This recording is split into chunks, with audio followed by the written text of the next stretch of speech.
Welcome to Kenton's videos. Enjoy the video.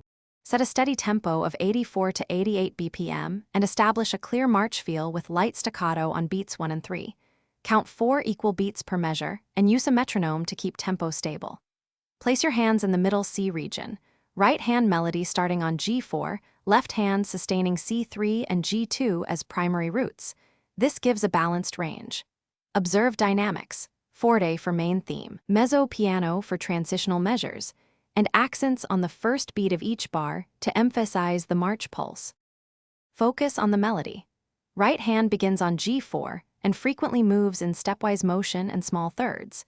Use fingers 1-2-3-1 for scalar passages and 1-3 or 1-5 for leaps to maintain legato where needed.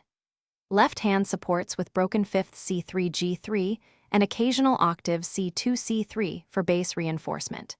Keep wrist relaxed and use fingers 1 and 5 for octaves, fingers 1 and 3 for fifths. Practice small 2-bar sections slowly at 60 BPM, then increase to performance tempo in 4 BPM increments to 84-88 BPM.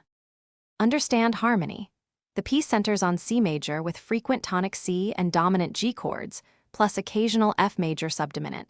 Mark chord changes and play left-hand chord roots on beats 1 and 3 to outline the march. Practice routine.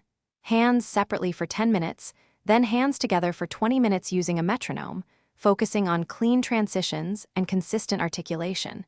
Repeat difficult measures in loops of 4 bars. Add musical shaping.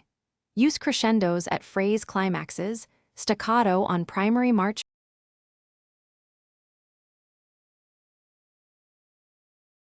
Thanks for watching. Consider subscribing if we helped you.